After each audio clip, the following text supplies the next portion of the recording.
Good afternoon, everybody. It is, as always, my profound pleasure to welcome each and every one of you to another one of Agenda's very important feminist dialogues.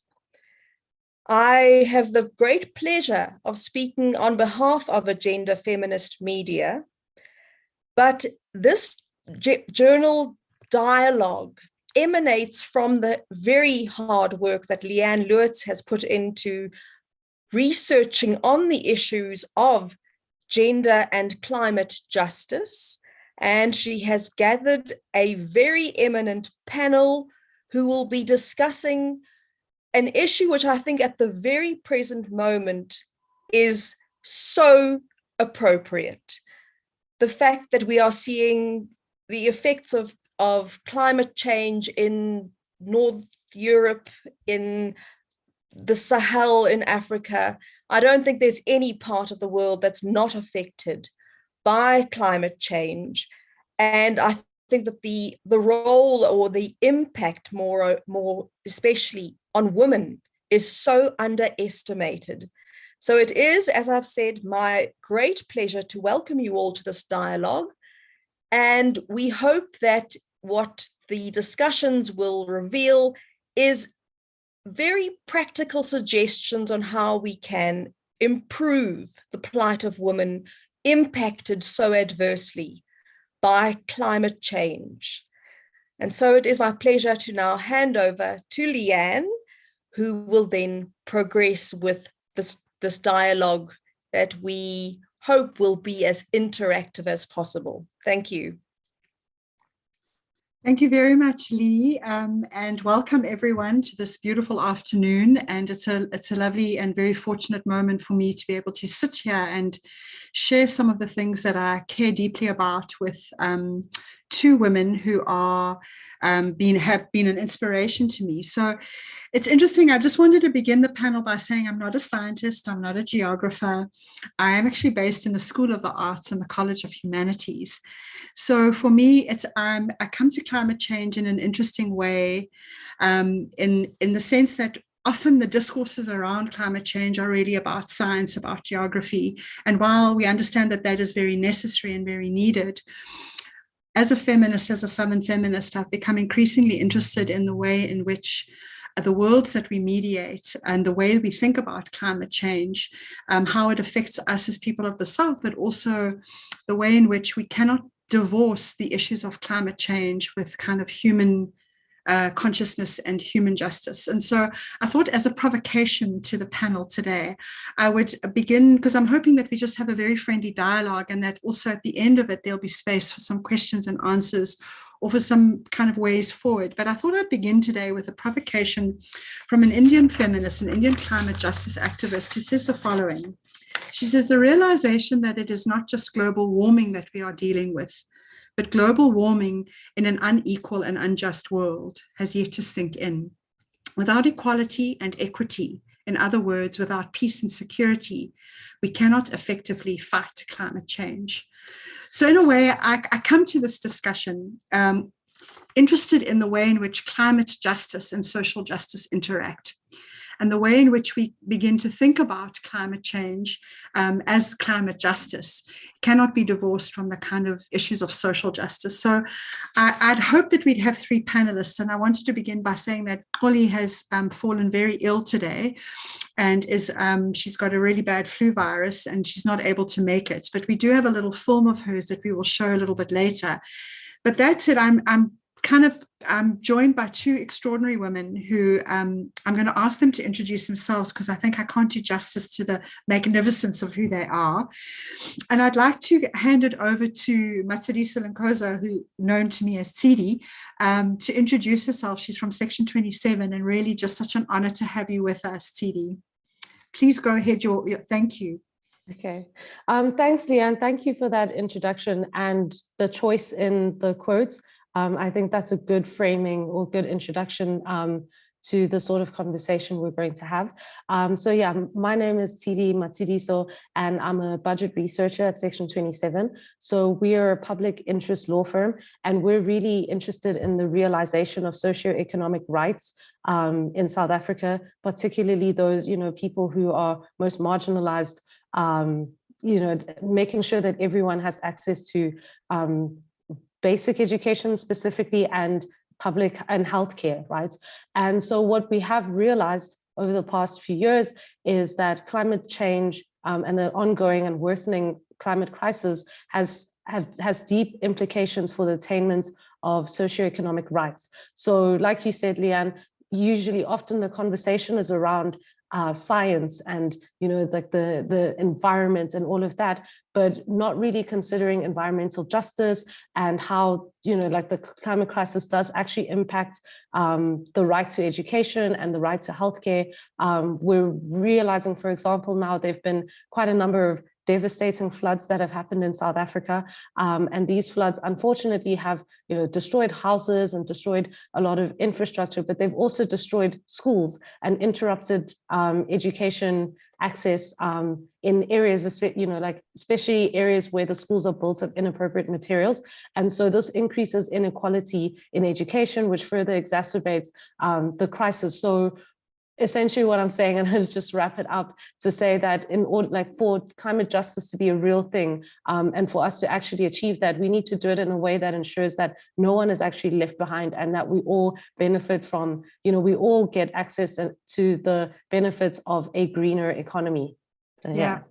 Thank you so much, Sidi. And also just personally, because I know that you grew up in eMalahleni, and I know that also, because it's considered one of the most highly polluted areas in South Africa, I'm also interested personally, that kind of, how did your burgeoning consciousness around climate issues emerge? What was that? Sure. Yeah, so that is true. So I'm from eMalahleni, and it is one of the most polluted areas in the world.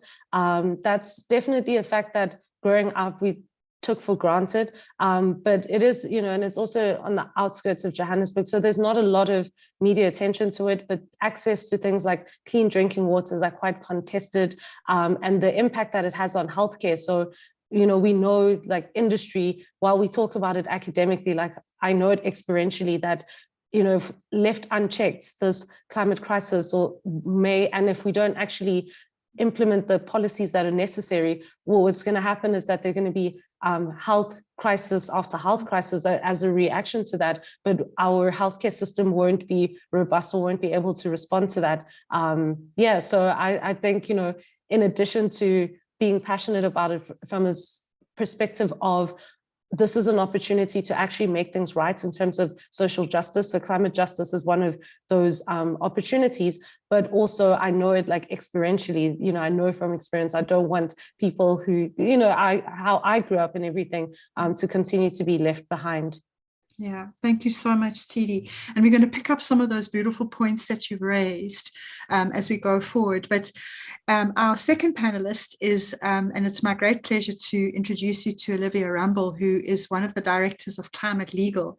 She's one of, I think, only 2 climate lawyers in South Africa. And so it's an incredible honor to have you with us, Olivia, and for you giving us such time. So just tell us a little bit about yourself.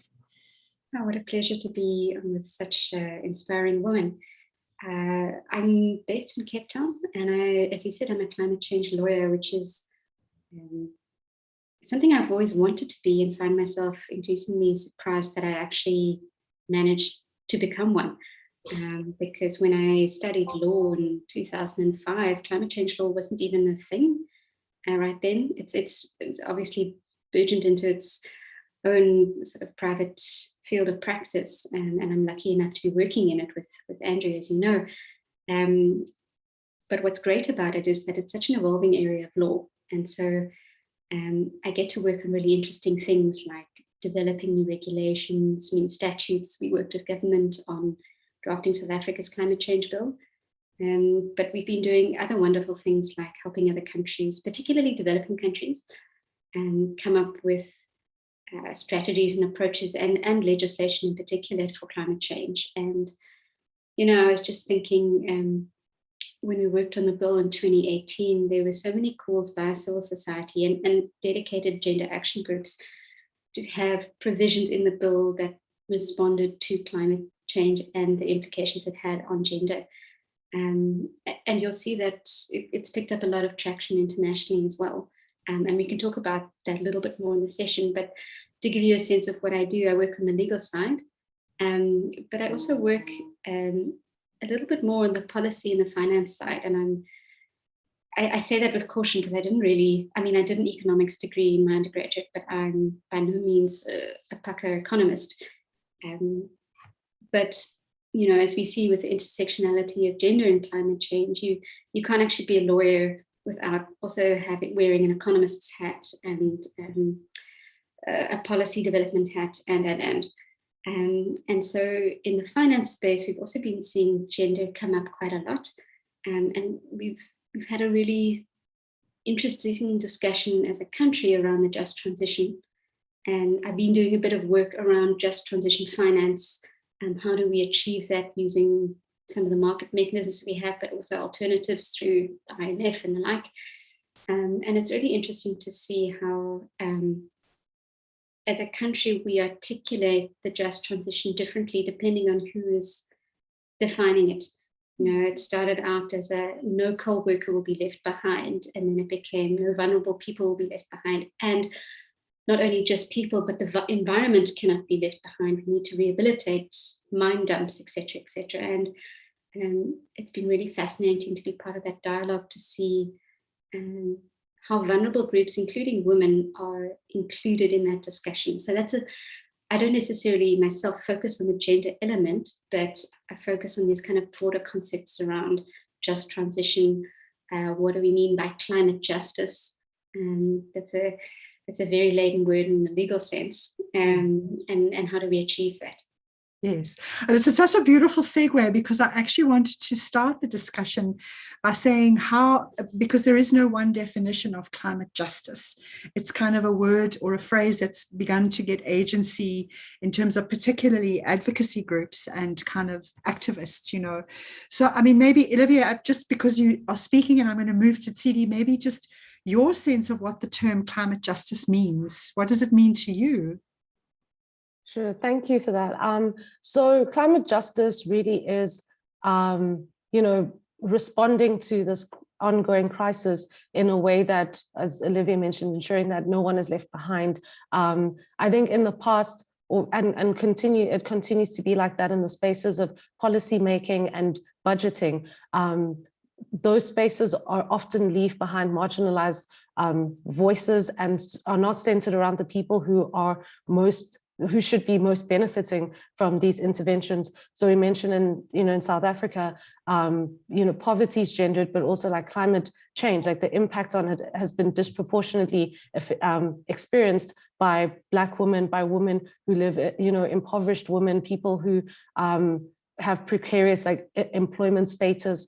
And so a genuinely just way of responding to this crisis would be to allocate resources and and fund in a way that makes sure that centers the people who are most vulnerable to that actually protects them. And if we don't do that, if we don't prioritize a just way of allocating those resources, what will happen is we'll have another issue. So like in the past, and currently now we're experiencing all these policy decisions that have been made without considering the implications or leaving behind like the most important voices. And we live in a country that's, the most unequal in the world. And we have these issues of gender inequality, of all of that. And they seem like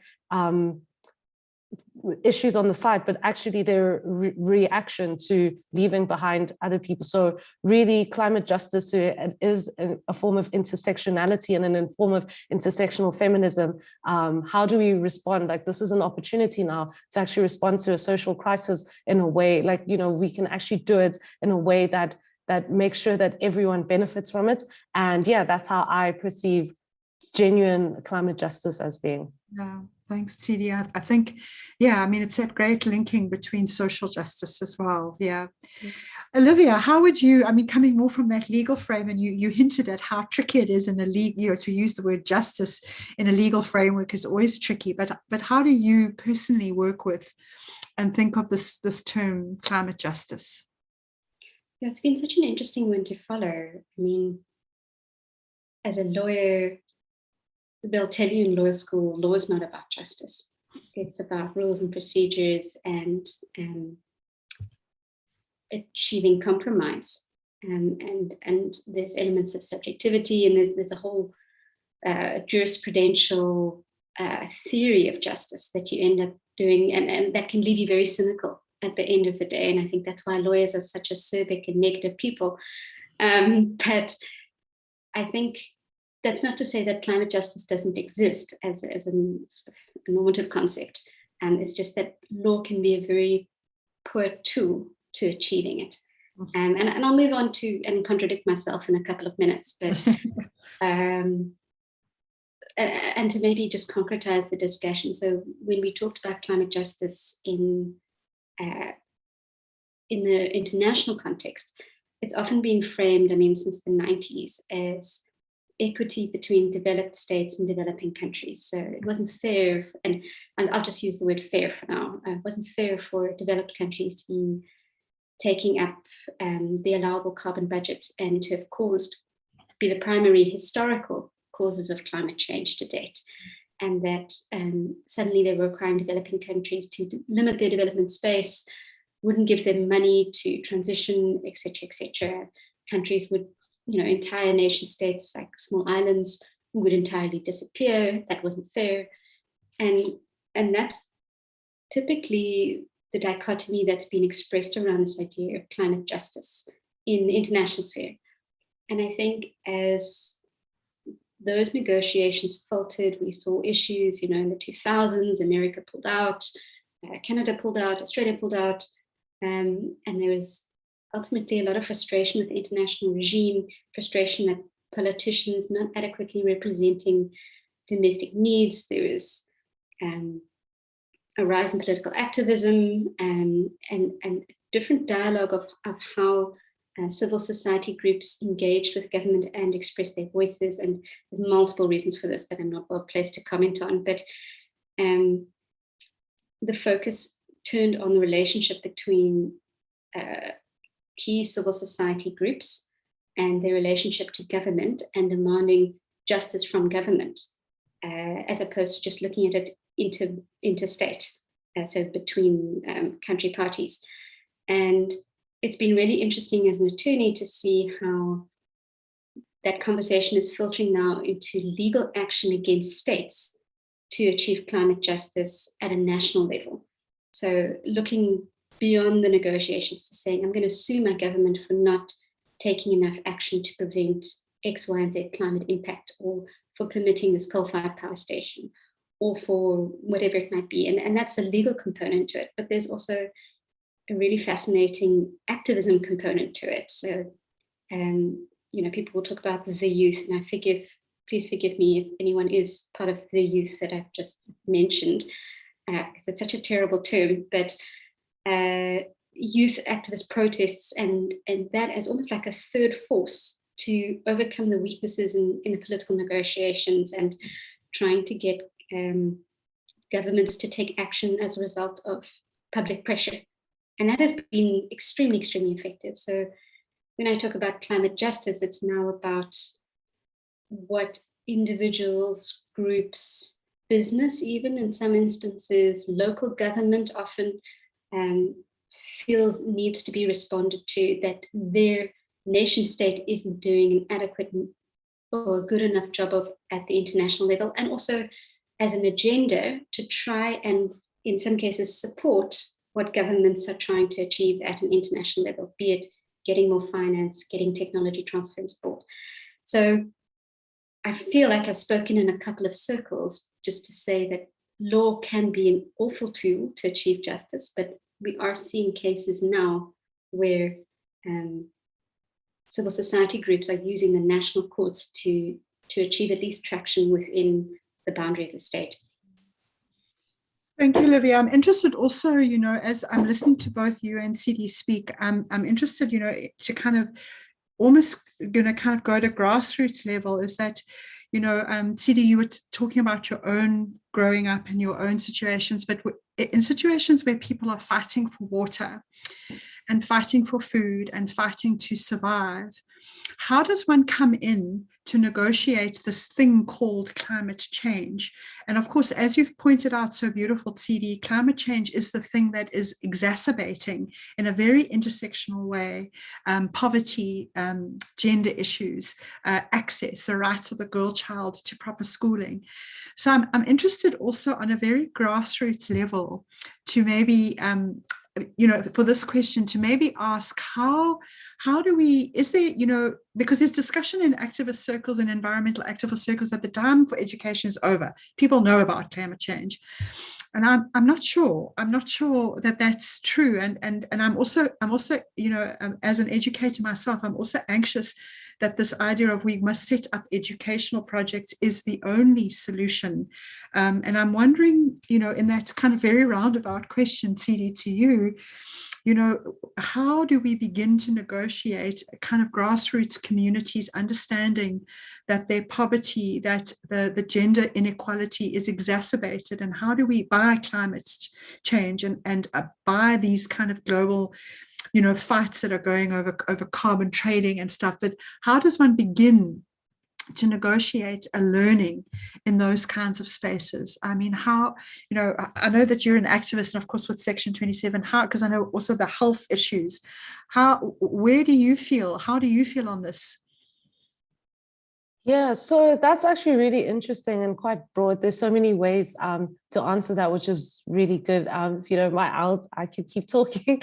But I think maybe to start off with the comment that you rightfully echoed about a lot of people saying, just the time for education, maybe not having, maybe we've moved beyond that. Everyone knows about climate change, but there's so much more that makes education when it comes to climate change. So I know even the president alluded to, with the whole just transition, he alluded to an overhaul of the education system, because, if we're moving into a greener economy, the way that, many places like where I grew up, and, there's so many mining towns, and South Africa produces so much coal that the world is going to look so different once we move towards this. And it's important that people are equipped, and the education system is able to play an important role in that, because it really could bridge that gap and ensure that people, again, we're saying it a lot, but ensure that everyone benefits from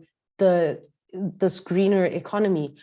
So from an activist, a grassroots level, I think, it's quite an interesting question, because most of the time I associate, or I'm, more on the budget side. So I'm on the policy side of things. And this is, we're talking national level, potentially international, but these things do filter through. So now these conversations about budgets, like provincial budgets, regional, all the way down, allocation of funding. So not funding, not paying for building schools or any of those things, they affect the grassroots level, they affect all of those things. And I think that now I'm seeing, and something quite heartwarming in the space, is that a lot of youth activists, I'm sorry, Olivia, for using the word youth, but a lot of youth activists are considering, whatever it is. So when we're talking about youth unemployment, or when there are protests about, unemployment or issues that impact the youth, they're now starting to look at them from a lens of climate justice, because, it's such a buzzword in a way, and an opportunity for people to say, okay, but this is how it impacts us. This is our real experience. And I just think, always thinking about climate, or our lived experiences, and knowing oh, this is not just an individual thing, this is happening to me, I'm experiencing the impact of it directly, and knowing that, you're not alone, that there's so many areas like activism. I think we can round up activism and advocates and rally behind this cause, and hopefully it filters all the way up to national level, where we say, actually, the way that we're allocating funds it does not prepare us to respond to climate change, because this is going to affect us. Our schools are going to be washed away, or it's going to cause interrupted learning for us. But we can rally behind that, like policy and fiscal policy as a tool behind that, because of these conversations around climate justice. So that's how I envision it. And I think that so many young people, I think it was the Kathrada Foundation that had their protest, and it was really about a variety of issues, but they're all rooted in that intersectionality of climate justice during Youth Day. And I think we're going to be seeing a lot of that over the next year as this crisis unfortunately worsens. Yeah, because it's a lived reality. I mean, it's the load shedding, it's the flooding, it's the world's getting hotter. But it's also, and congruent to that, of course, is the raising levels of poverty, the rising levels of gender-based violence, and the idea of how do we create education systems that find a way to see the intersections of these things, so that climate justice and climate change is not just another issue, but that it becomes an integral kind of, discussion point in terms of our intersectional understanding of our identities. And I'm interested that you also speak about, the sphere of education falls to activists. I mean, I'm interested in that because the schools are not teaching this. I think that there are occasionally projects that go in and people who talk about, and there's a little bit of it. But I think at the level that you're suggesting, which is really beautiful and really profound, I think it's not yet happening. I don't know.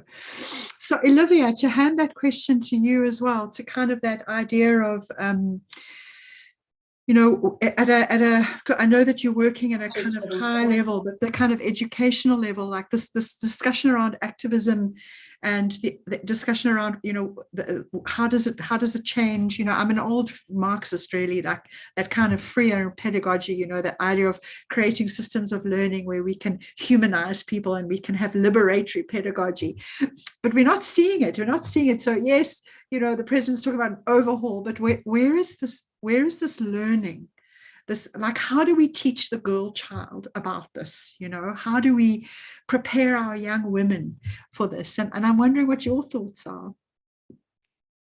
I think I'll bring law into it, if you'll forgive me, but I think there's a really interesting sort of iterative process between crises, response to crises, amending regulations to better prepare yourself for a crisis. And we're seeing that in the climate change space as well. So a lot of laws are being amended or redesigned to include education. I think Kenya's Climate Change Act includes climate change within the curriculum, and there's a specific mandate on the minister to incorporate climate change, not necessarily from a gender angle, but I think it's more of a symbolic point, because there's no operational provisions on how the minister's supposed to do that, but it kind of acknowledges that this is not just a science and a technology space or an economic one, for instance. And I think, the same can be said for South Africa. I know that they're trying to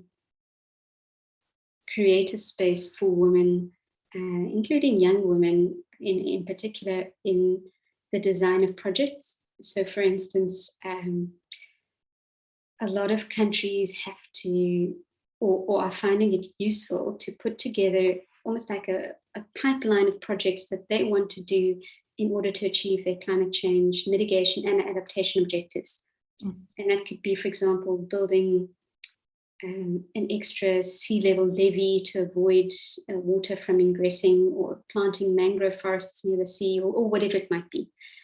And there's a lot of impetus to try and redesign those pipeline of projects to look at it from a gender angle. So how can we incorporate women better in this plantation effort? Can we have, for example, a minimum target that all employees should be at least 60 or 70% women, etc., etc. I think Pakistan and Ecuador, and I think the third country, there's a couple of countries that are doing that. What I like about it is it's kind of the nitty gritty on the ground. How do you actually do this stuff? So it's not just in the curriculum, but it's particularly when it comes to government projects, that they are designed in a sensitive way that actively gives women and youth opportunities to participate. Yeah. I think it's that multi-leveled focus. At this point, I know Collie couldn't be with us today because she's ill, just for those who are still joining us, but a very short, beautiful film, it's a very short little film, has been made about her work in Khayelitsha with her project Black Girls Rising. And she calls herself, a very grassroots climate activist. So I'm going to ask Wesley, the film is very short, and just as a kind of adding to our conversation at a very profound level, just to have a look at the film. As I say, I think it's only about 4 or 5 minutes, and then we can come back to the conversation. So Wes, if you can play that for us, thank you so much.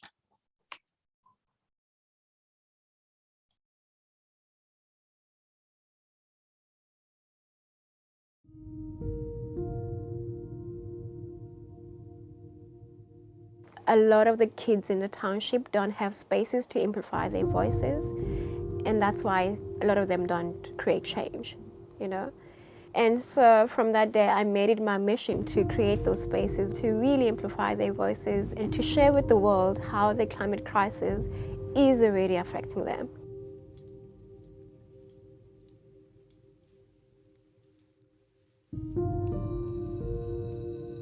Okay, so my name is Oli Fuyani. I'm the environmental project manager for FCHL project. I work with 4 schools in Khayelitsha, and I'm teaching environmental education, also mentoring young climate activists. So now we are at Yomelela Primary School, which is in Khayelitsha. This is where one of my projects is based, and we run a program called the Living Classroom, where we introduced worm farming into the foundation phase, which is grade 1, grade 2, grade 3. And the whole intention around that program is to really instill love and curiosity with little kids. And that first lesson, nobody wants to touch the worms. They're all squeamish, like they scream and they run away. They run outside the classroom. But then you see the shift, like when I start to teach them, I'm like, no, these creatures are really incredible. They help us to turn our food waste into compost, and then that compost we use it to grow our own food. And when they get that, then there's a shift, then they start to engage. And I'm like, well, I'm gonna leave them with you, you're gonna be the farmer, so if you're a farmer, you need to take care of your pets. And they slowly, warm up to the worms, and they touch them, and they play with them, and at the end of the day, they become best friends.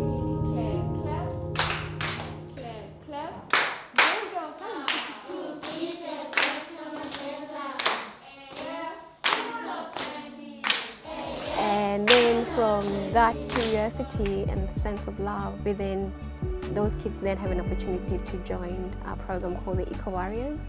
And that's where we really then dive deep into environmental issues affecting themselves, like their communities and the world in general.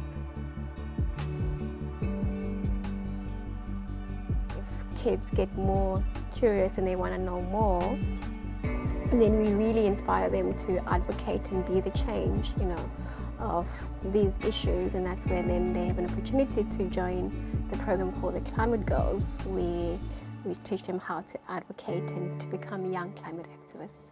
Hi, my name is Annalisa Mketezi and I'm 13 years old. Hi, my name is Pumela Saseni. I'm 13 years old. Hi, my name is Atemele Kyanki. I am 12 years old. Hi, my name is Elam Gogwana. I'm 13 years old. I'm a climate change activist. In Climate Girls Club, we learn more about things that are related to climate change and global warming, where we take time to advocate and spread awareness, and also to implement awareness to other people to take action. How it came about, it was when we started getting involved with the climate strikes. There were these 5 girls that really want to be in the forefront and saying like, I just don't want to hear about what's happening, but I want to be the voice of change. And so then we formed this group where I then mentored them, like in how to advocate for environmental issues or climate justice issues that are affecting you and your community.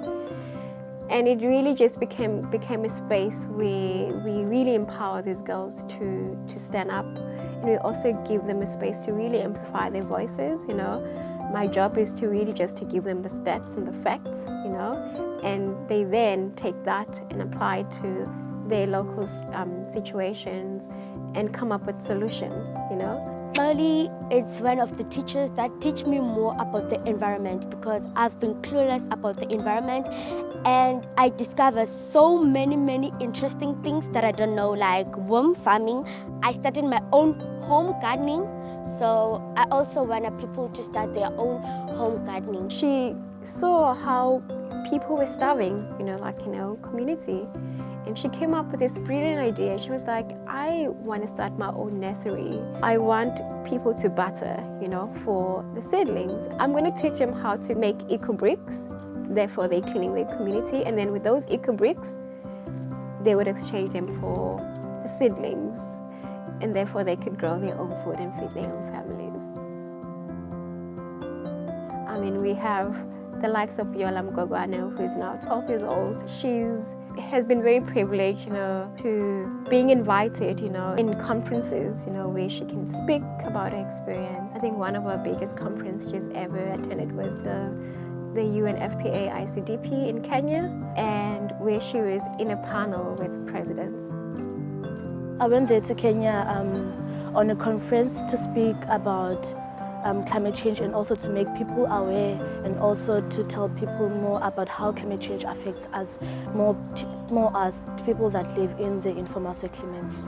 She stays in an informal settlement, but she's not allowing that to prevent her from then being the change. And now she's running her own eco club, you know, in a community where she's empowering younger kids, you know, and teaching them about like these environmental issues, because she always says like, I didn't know, and she says like, if I knew earlier, I would have had an opportunity to act, you know. And she's like, I don't want the kids in my neighborhood to have the same experience, because I have this privilege now of knowing, I want them also to be aware.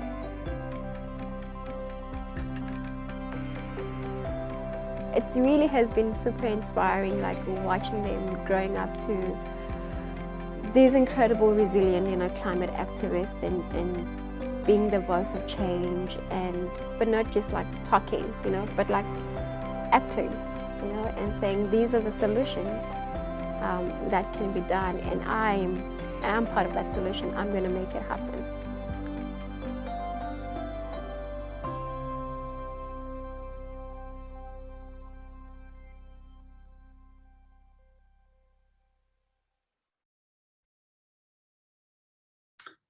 Such a beautiful film, and so sorry that Carly couldn't be with us to talk about her work. But I'm struck in that film by the little phrase where one of the young girls that she's working with said, I wish I'd known. And it goes back to our discussion around this idea of education. And it seems to me, you know, in a way, and it's also a learning for me, that we have these amazing grassroots interventions, we have activists working, and then we have policy. There's this whole space in between where issues around climate change and climate justice, particularly for women, and the kind of gendering of the politics is kind of missing. And I'm wondering, you know, that's that kind of movement from the grassroots activism, from the education, from that work to these kind of bigger issues. And in a way, there's lots of discussion around grassroots interventions and around gender and climate justice and the education stuff. But I'm interested in, Olivia, I'm going to hand it to you, you know, that kind of middle, that missing middle in a way that we talk about, and also the idea of, you know, the bigger scope of how these, these ideas of these small, amazing, life-changing, beautiful programs that shift consciousness for the girl child, how is that mediated on a kind of bigger global scale around the kind of policies and the stuff that's happening? It's a lot in that question. I'm not even sure that I myself know what I'm asking you. So no, I get what you mean. So it's the translating the grassroots needs into local, national, and international policy and action, and how that gets operationalized. And it's you know, the $1 million question, actually, and it's not unique to gender. It's unique across a bunch of issues like Indigenous knowledge, how do we get climate finance from the global arena, from developed countries to the developing country. But then once it's in their pockets, how do we get that down to a grassroots level? And, you know, that relies on a very well functioning state and civil society. And we have one. We have an incredibly vibrant civil society in South Africa, and that's doing huge work in translating the needs of, like Section 27, the needs of grassroots communities way up to the relevant levels of policy and decision making that it needs to. So we're fortunate in that sense, but it's tricky because it also, you know, a lot of that stuff relies on a well-functioning educational system and a clear curriculum, and a whole bunch of other things like good service delivery that occupy people's immediate priorities. So I'm wary of making very sort of meta statements around that, but if I could give an example, I just came from a meeting where in a matter relating to carbon credits. So, you know, these offsets credits that you buy when you buy a mango, or used to buy a mango flight, it feels very weird to say, and would offset your travel with them. So it was a meeting between government and industry and some other private sector players. And I think it was the first time, around carbon credits, it was the first time that I think those actors had actually been in the same room, which surprised me because we usually have, you know, we have a lot of institutional structures in South Africa, so many, to try and improve dialogue around climate change at the ministerial, across provincial, between the three spheres of government. We have stakeholder groups that are invited to come and sit on those. But this was the first time that conversation had actually happened. And I think it's also about government actively going out and speaking to communities, and not just government, business, and having more of a collaborative environment. And I don't really know how you foster that in the first place, but I can say that having been to a meeting with the right people in the right room, speaking to each other for the first time in like a decade, it was incredibly refreshing and productive. And I would hope the same for all of the issues we've just spoken about today, about having the right people in the room, all working towards the same goal. I mean, absolutely. And I think also we've also, as South Africa, I mean, of course, as a continent, we've hit a crisis. We're running out of coal. You know, our climate's changed. We're starting to have, you know, as we saw, particularly in KwaZulu-Natal, where I am, the flooding, which is very, very dire, and we're still living in roads that have collapsed and bridges and stuff. So, I mean, to hand that question to you, Tsidi, I mean, you also, you know, you're working on Section 27 on that whole, from grassroots right up to policy. That missing middle, I mean, how is, you know, I mean, Olivia's given such hope, you know, that there is dialogue happening. But I'm kind of, I know that certainly as I was growing up, there was no discussion around this, and there's so much learning that needs to happen, and particularly, you know, this idea of the girl child as well. How are your thoughts on that? Yeah, so I would echo Olivia's sentiments. So I agree that there is, you know, working in silos. Like, yes, you know, we have a robust civil society in South Africa, but, you know, outside of that, like, this crisis impacts so many people, and we need as many voices, and we need like the right voices, and everyone to come in and weigh in and say, oh, this is how it affects me, all of those things. But that hasn't taken shape yet. And I think also what Olivia mentioned about how feasible it would take shape in when there's an education system that's maybe not functioning as well as it should be, that's definitely something to look at. I think for me, personally, I'm a firm believer in the power of fiscal policy and budgets in solving social ill. So I do believe strongly that, you know, what happened, like at a national level, you know, if you incorporate the right voices and a variety of voices, all the way down from grassroots, we can create policy making and make decisions and spend money on, you know, the things that can bridge that gap. Unfortunately, right now we're living in a context where South Africa has a lot of debt and debt servicing costs, and so it means that a lot of money has been prioritize in some way. Like instead of increasing funding towards making sure that, you know, all schools that are built of inappropriate materials like mud are actually are actually climate resilient, or making sure that the healthcare system is climate resilient in itself, what we have is that, you know, we're not allocating enough money to those things. And so what that means is that at a fundamental level, like at, you know, even like at a grassroots level, how we experience these things is school children, you know, they have interrupted learning, but also they have other things to worry about, like younger people, you know, like you were mentioning, Olivia, like things that are immediate to our, so even though the climate crisis is an ongoing and immediate thing, and we're a phenomenon, we're seeing it, and the impact now, because of all the other breakdowns and the systems that are required to bridge that missing middle, it means that people are worried about, you know, the rising cost of food, you know, every other thing, and it's difficult to think about it in a way that reflects that. But actually, these are the implications of the climate crisis. But we can't do that if,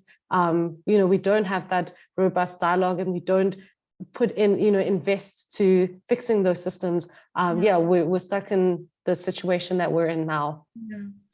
I'm also always interested in, it's a dilemma that I sit with myself. And I mean, I agree with you, if money could go to the right places, but that kind of fiscal discussion also speaks about a state that is functioning correctly. And, you know, we're all nervous. I mean, I know when the floods happened in KZN, we all thought, well, now this is another opportunity for a kind of, you know, corruption and people coming in with tenders. And there was a big concern around, you know, relief funding for the floods.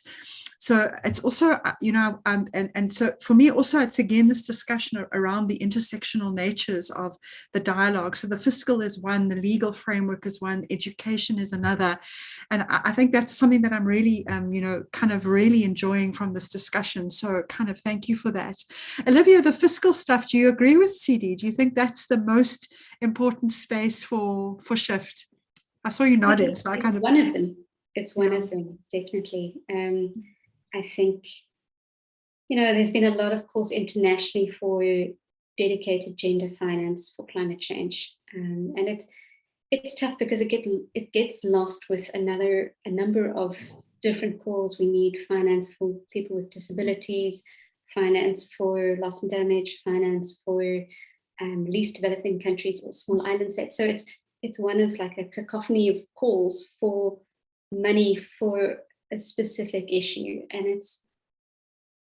it's important though, and there are ways that, as opposed to just being about more finance, it's about how you spend the finance that you have in a wise way. You know, so can you tweak the way that procurement is provided? That can make quite a big difference, and the associated funding. Can you create vehicles like women-owned trust funds, or remind me, what's the word for cooperatives, financial cooperatives, stokvels or the equivalent, for women that they have direct access to? How do you create financial structures that are incredibly empowering through, might be small grants or whatever it might be? And often those things don't even have a climate lens, but they have climate advantages. So by empowering women generally to, you know, be skilled, take up in the workforce, not spend half an hour a day trying to get water, not only do you help the economy, but you reduce that gender vulnerability and response. So there's ways of looking at this, not just from a financial point of view, but also from adaptive response as a way of achieving equality within society and so I'm a big fan of finance and education, but there's also multiple ways that you can do it. It is that social justice and climate justice. So I mean, I'm also mindful of time, but I wanted to ask you before we open up to some Q&A, an interesting thing for me, because I don't know how I would answer this, but I wanted to know what you both feel are your climate imagined futures as women of the South.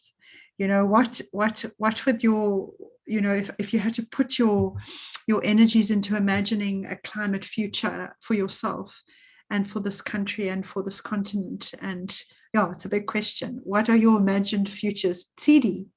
Sure. Yeah, so I also, I agree, like, yes, I talk about budgets and policy making a lot. And I do think it's a really powerful tool. But I think you're both right. Also, in addition to that, it's also how it's spent in the procurement processes and all of that.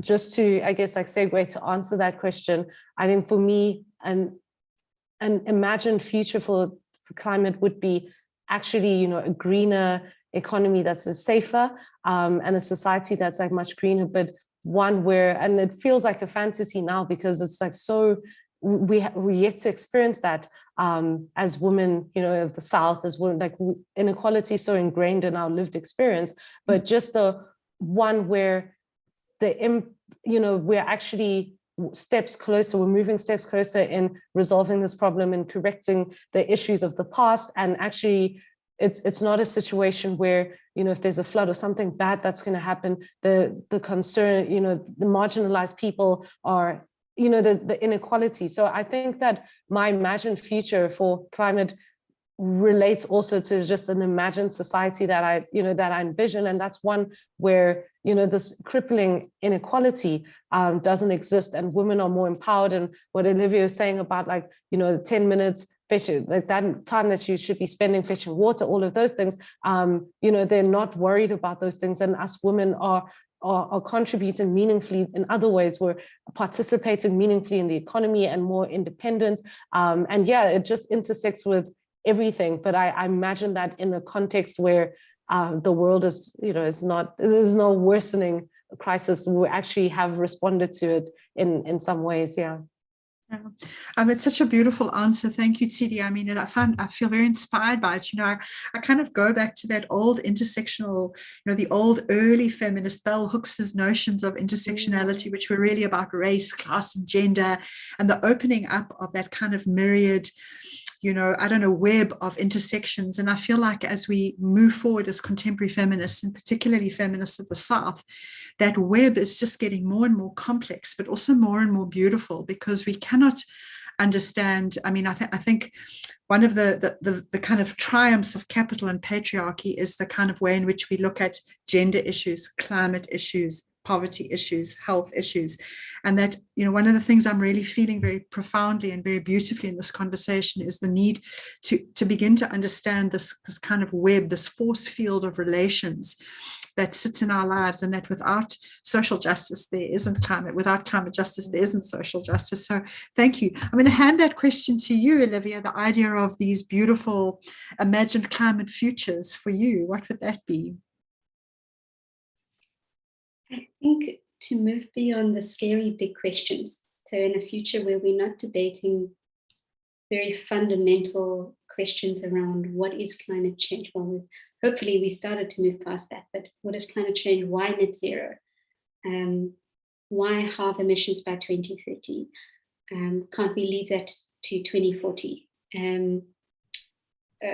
Why do we need money for loss and damage? To move away from those things and for the conversation to be more about the day-to-day lived reality, and for it to be a much more I was not looking forward to this question because I struggled with it, for it to be a conversation that's more about the mundane aspects of already existing climate policy that we have, that is sound, that is safe, and that we are in the process of implementing. So, the question is not if wind farms, it's about how many wind farms do we roll out. I hope that we can get to that point. I hope that it's not sometime in the 2030s, but that we can do it this decade. Yeah, I mean, in a way, that kind of is that. I love that, the idea of we're not having to negotiate the validity of the big narratives, but that the lived reality of our lives has shifted. And in a way, my last question before I'm going to open it up to questions from the audience, but really, what do you feel is the immediate work that still needs to be done to get to those beautiful imagined futures that you've spoken about? Tsidi? Yeah, so I guess from my position as someone, a budget analyst, definitely gender responsive budgeting. So that there's been so much conversation around that, and it's becoming a buzzword. And I think even the president alluded to like introducing that. I think that that's one way. Like, it won't definitely, you know, in isolation, one intervention isn't going to solve all the problems, but I think it's a good way to start, is to start thinking about things that we never done, like budgets and how they disproportionately affect women, impoverished women, Black women. So I think gender responsive budgeting and policy making is a big part of it. And then I also think that there are things that can be improved. So the climate change bill, for instance, we made a submission recently on that. So, you know, it's good that we have that. But for instance, we're passionate about education being one of the sectors that can actually advance that. And we've been speaking at length in this conversation, but demanding the Department, you know, of Education to also be one of the departments that have a response plan and show us like how they're going to ensure that schools are climate resilient, our curriculum and all of that. If we are to build this green economy in future that doesn't rely on coal. So I'm looking, you know, personally, I'm looking at the national level, internationally. I think that there are, you know, and there are conversations around that, but I would like to see some more work being done, and I'd like to be part of that and in the forefront of helping implement those things that in a way that actually makes sense to the lived experiences, that makes sense to people who are like me in Witbank growing up, but makes sense to, you know, people who have experienced the flood in KZN and like what that, you know, the aftermath of all of that, people who are experiencing the droughts and its impact on human rights attainment. So yeah, I'm looking at that and gender responsive budgeting, but also, you know, human rights budgeting. I think Olivia mentioned is, you know, there's also people with disabilities and those conversations that don't really, that aren't really prioritized, or how the ongoing crisis has been linked to mental health issues. So, you know, there's climate anxiety. So the way that we respond to that, I think just accounting for all of that and just, you know, in a way of compassion and of empathy. I know it hasn't really been done to a great extent in the past, but, you know, why not start now? Like, I would love to see that, us moving towards that. It's not going to be easy. It's not going to be overnight, but I think it's possible. Yeah. Thank you. Very beautiful. There is work to be done. Olivia, to you, what do you think is the most immediate gender and climate advocacy work that needs to be done, you know, in order to attain that beautiful image that you gave us of your future? Doesn't sound like a gender thing, but I personally would love to see South Africa move to net zero tomorrow. I would love to see a situation where we decarbonize our power sector overnight and we foster a renewable energy industry in South Africa. We employ women in that process. We support women-led businesses in the rollout of renewable energy. We encourage, you know, solar rooftop, all that type of thing, and that we bring women along in that conversation. That's one element from a mitigation point of view. And from an adaptation, I'd love to see us actually implement all these projects we say we're going to do. That we're getting money for them and we're planning for them, and it's now time to see, you know, the shovel hit the ground and to see all this talk and planning about women-led initiatives and co-ops and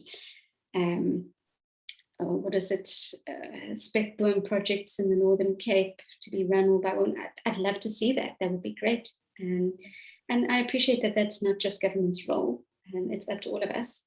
It's up to women in the North and West to come up with the idea for a spec boom project and to seek novel sources of funding for it. And it's an all of society approach, of course. But I'd love to see at least the finance for that trickle down a little bit quicker. Yeah. Thank you, Olivia. Thank you so much. I'm going to, at that point, you know, thank you both very much, but also just to open it up, if anyone has a question, big or small, to maybe just raise the hand or put your camera on. And, you know, even if you feel you don't want to put your camera on, I'm very happy for you to just put it into the chat. I see a hand up. Kutendo Trinos.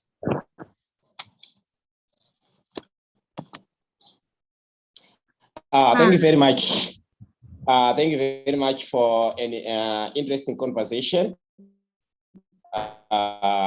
which is very highly informative.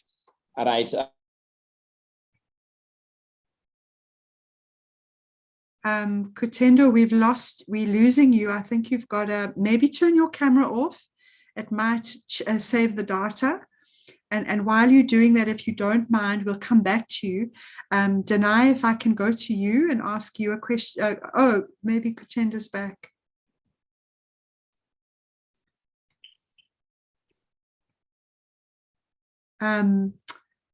While we're waiting for Kutenda, let's ask Danai to take a question. Hi, Danai. Nice to see you. Nice to see you too.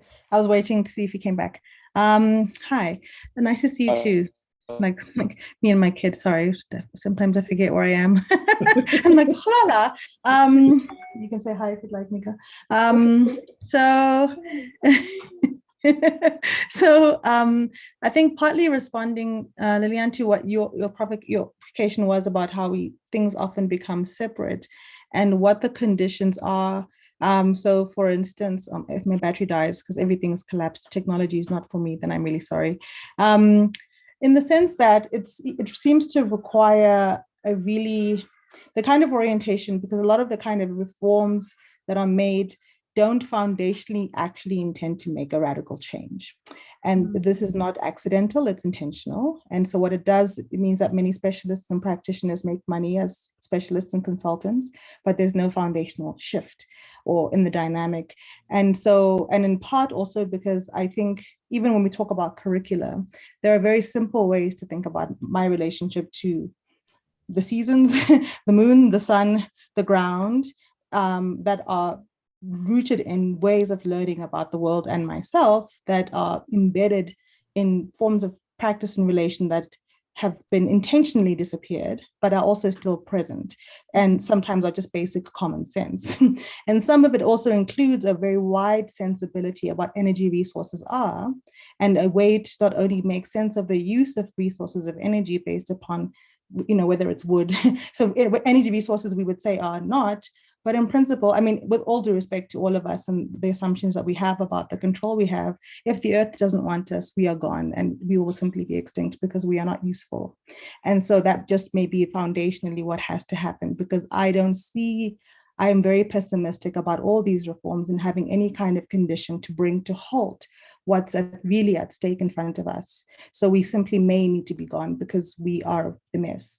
And I think part of that is precisely because the systems of knowledge that we don't intervene with have constructed humans, species-wise, is so-called in the name of God, to the point and extent to which not only do we lack common sense, but also that we endanger everything on this planet. And it's intentional, it's on purpose. And so part of me is like, get rid of us. Part of me is like, and that would be really what changes what happens. But also it means to me that there's so many as-ises that we take for granted. It is not as is that the system should function as is. We could actually have a very radical orientation to it. I don't want people getting jobs that require them to travel 20 kilometers an hour to make less money than they're able to make simply being at home, to empower them when it makes no sense even for the capacity for their ways of living. Or the fact that from some of us to have a functioning life, we require other people to not have their own relation to their families, to enter a labor market that intentionally functions to situate systems of poverty as they stand. And simple things like basic policies and the lack of commitment. People cannot put solar panels or collect rainwater because of the interests of capital, which make it energy policy-wise. We can't even begin to ask people to have an energy policy like climate change framing when they can't put their own solar panel, but rich people can, by the way. So people who are punished for attempting to make their lives off-grid in the energy policy of the state means that there's a very clear intention that is not only government policy, but it is anti-poor, because it privileges those of us with certain kinds of access to negotiate in money pools, not state pools, to negotiate for ourselves in our neighborhoods to have private grids and be off-grid. But people who are living in communities that are poor cannot simply work with the policy itself, which means to me there's a very intentional It's not accidental. It's an intentional anti-poor system that has multiple levels of the law. There's the state's law, there's customary law, and when customary, I mean what we are accustomed to, which means that we take it as is, that injustice is simply as is. And so we can make incremental changes that allow us to function as experts when we foundationally lack the common sense that people who are living in the world where they are confronted with pollution, more so that they are confronted with, have had to renegotiate both systems of knowledge that they continue to have, but also their own survival. And then, but our authority with our degrees in our mouths and our lack of common sense then begins this kind of reform that partly makes us the key problem. It's not people we need to save, we are the problem.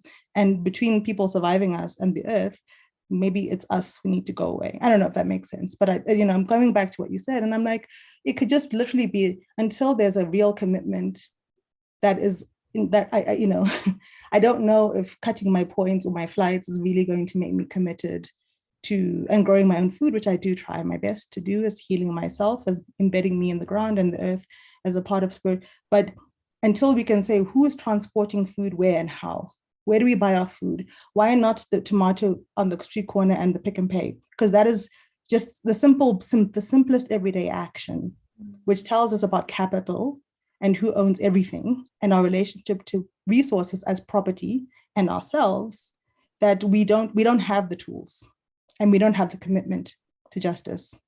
That's just how, I don't know. Yeah.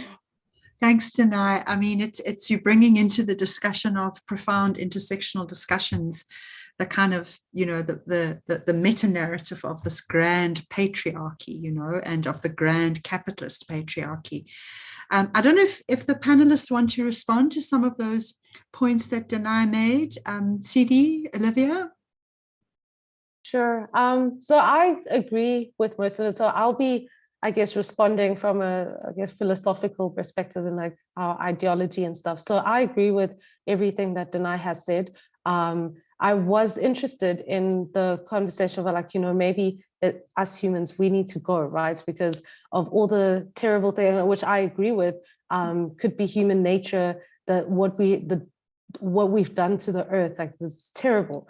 But I also think that, human nature is not just all the horrible things that we are. Like, just because we haven't reached that potential doesn't mean that we can be. So I think of empathy and compassion, I associate that with being human, because that is a phenomenon, like we know it's in our day-to-day interactions. And I think that we can really advance that. We can be ambitious with how we,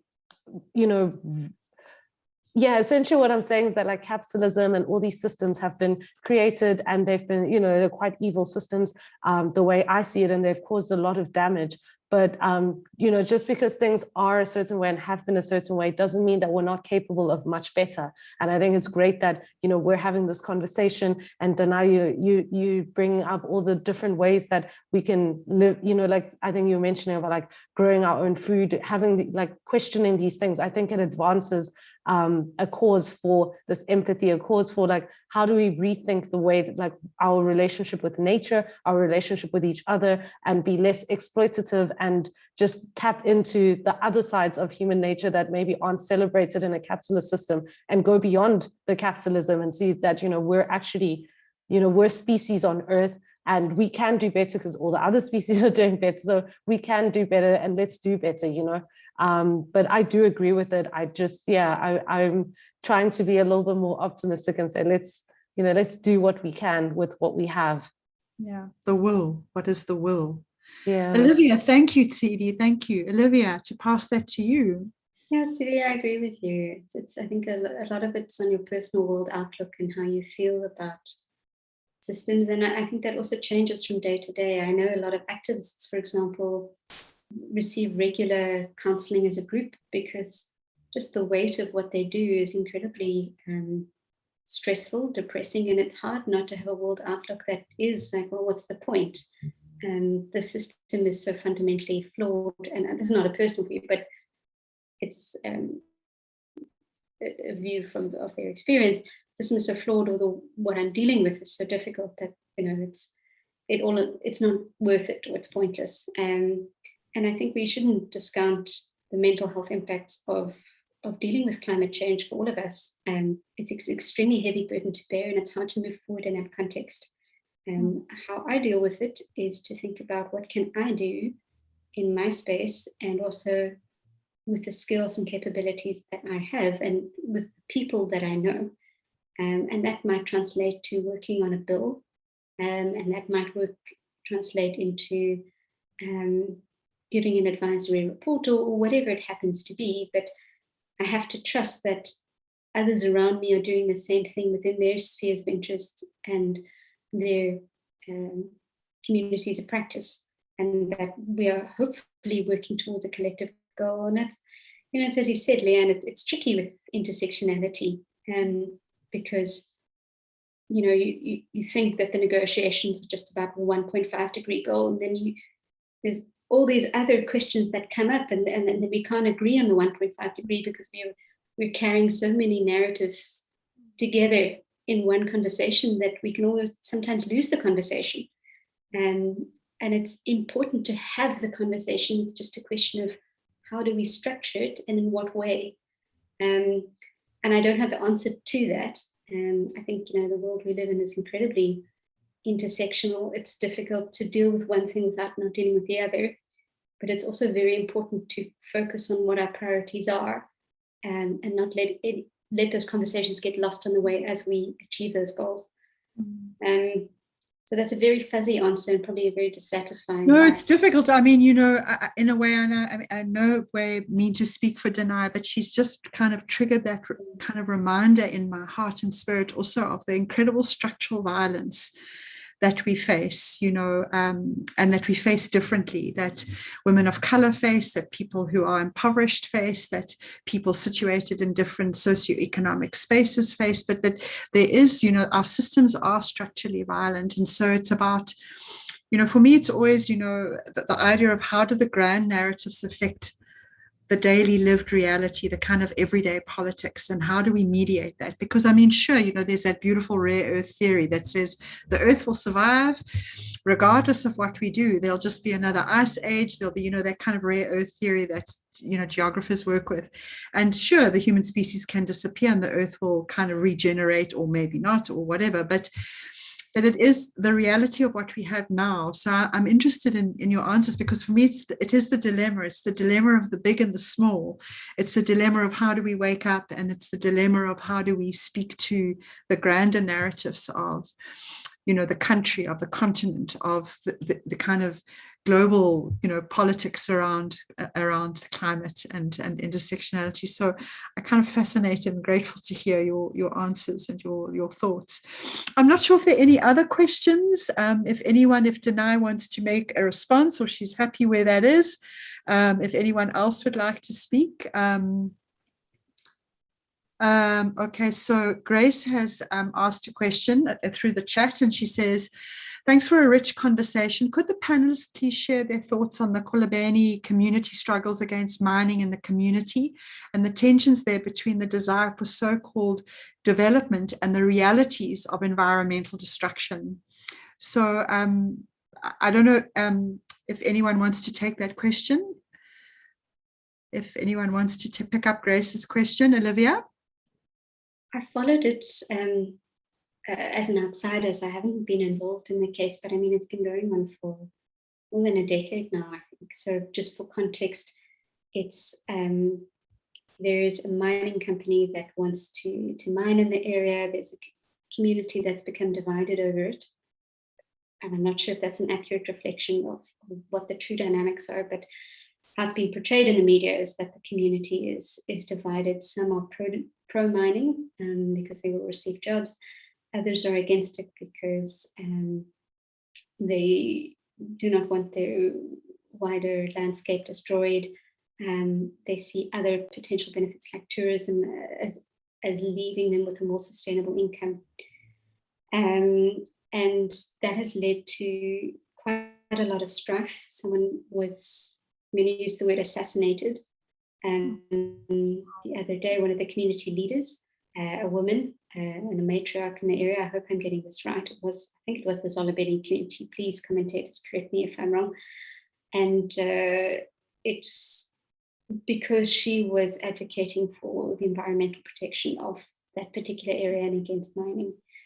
It's unclear who was behind that. My activist colleagues would know more than me, but it's a very good example of sort of short-term developmental gains being promised to communities with and communities being forced to choose, do I put bread on the table tomorrow because I can't feed my family right now, or do I look after my wider environmental landscape that might give me a more sustainable opportunity to have a home and enjoy that with all the cultural and heritage benefits that it offers. And I think it's, it's the typical sustainable development dilemma.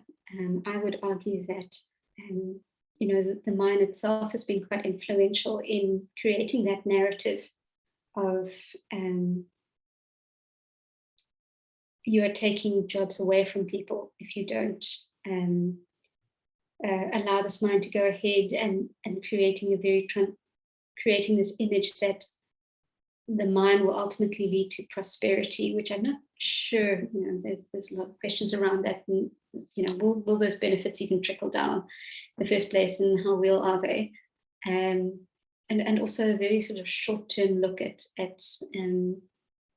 the, what do you call it, the environmental, the eco benefits of retaining land, not degrading it, and the long-term sort of social and economic benefits of not doing so. But again, that's difficult because I'm sitting here in Cape Town with a beautiful view of the mountain behind me, and I'm not required to feed my children tomorrow and in a precarious situation. Yeah. But again, an intersectional space, and also and perhaps alluding to Denai's thing about the kind of narratives of capital, that the immediate is always the better, and spend and keep the mind going. I don't know, Tsidi, if you want to say anything, or you happy with that? You want to respond to Grace's comment? I think, Olivia's, I resonate with that, her responses, especially as someone, I don't have the experiential understanding of that specific case. As an outsider, I also think it's great that Grace brought it up. I think it's very relevant, especially in the context this worsening climate crisis. I think my only thoughts really that I feel comfortable sharing, like off the cuff, is just that the caution. I think it's, I agree with, people who are cautious about those benefits that come from mining, because, mining is quite taxing to the environment. And I just don't know about these perceived like how these perceived benefits would trickle, down to the community, if that is actually, going to be the case. Like where I grew up in Witbank, it's a mining town. And yes, almost everyone is employed by the mine on some level, but there's so much suffering, and there's so much, it almost feels like, are we sure those benefits? And only now that I'm a bit older, I've left Witbank, I'm now in Johannesburg, I see all the people who, who own those mines, who are actually making the money from it, don't even live there. But we had to drink water that was definitely not safe to drink. Like we all know it, and we experience so many issues with that. But then the benefits, I'm not fully convinced that we experience those, and maybe I'm projecting my own experience. And yet, Denai, it's true, and the air is just like not okay, and people are being exploited, and that's the nature to me. Like my experience with mining is that often it has a history of exploitation that I can't imagine something different. But like those are, I guess, just my views on the case, like just off the cuff. No, and very beautiful and beautifully said. Thank you, Tsidi. I think Denai saying that the extraction, the mode of that the idea of extraction as a mode of being in the world is what she refers to another as is, as this we're not questioning, you know, and those communities. I mean, I think that's also why Marikana was, you know, in a different context, such an interesting moment in our history, because the as is shifted in that small space and then didn't, you know. But yeah, thank you so much. Very moving. Thank you, Grace. Thank you for that amazing question to us. Is there anyone else who'd like to ask anything? We're sort of nearing the end of our time. I don't know, we probably have space for one more question. And if not, you know, I'm happy for us to kind of call it a day. So as I see there are no more hands up, it's my enormous pleasure on behalf of Agenda to thank 2 and 3, of course, Oli not with us, but to thank you for an extraordinary afternoon of just opening up a discussion around things that I think we all care about and we all are struggling with and are trying to find our way through.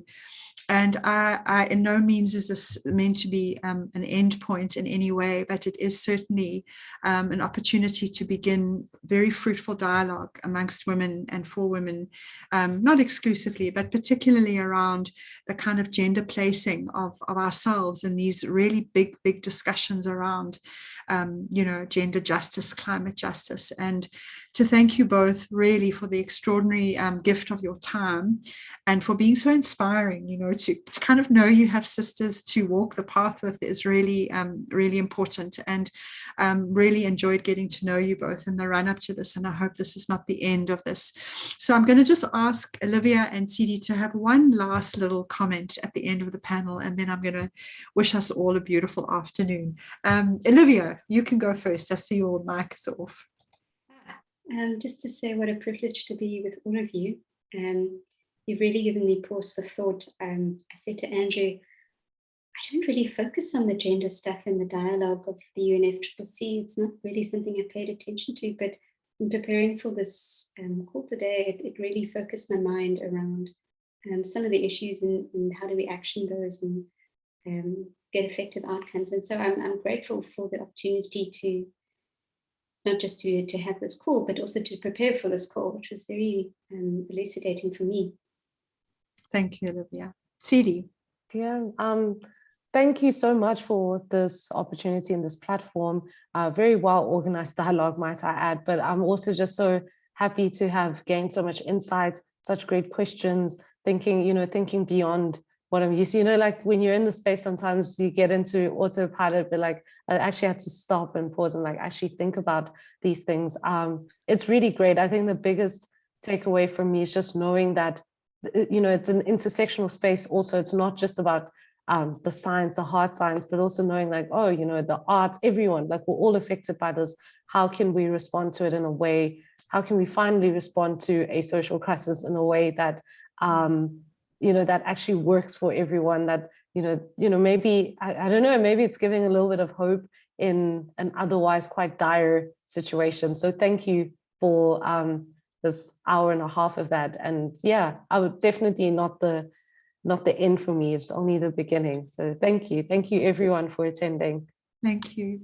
And on behalf of Agenda, also just a huge thanks to everyone who came in and listened, and for being with us and for sharing the dialogue. So it's my opportunity just to say thank you again and to wish you all a beautiful, beautiful afternoon further, and for us to continue the discussions and the debates and to keep ourselves questioning, you know, both the small and the big. So thank you very much, everyone, and good afternoon. Thanks. Go on. Thank you.